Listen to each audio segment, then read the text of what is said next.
un certain temps,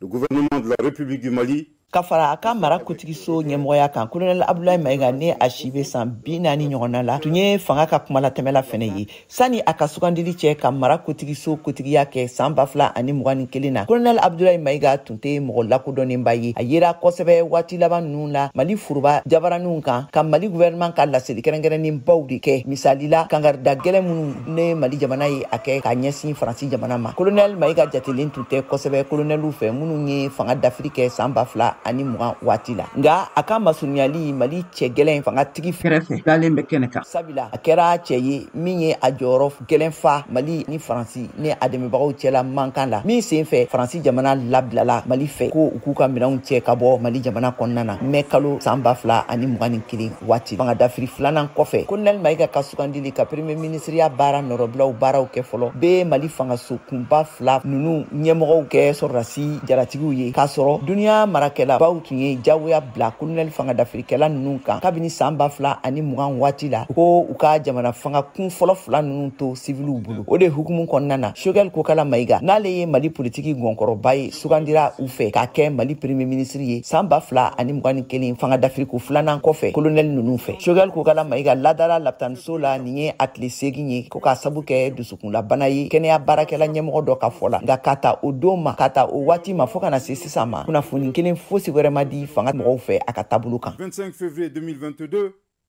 portant révision de la charte de la transition.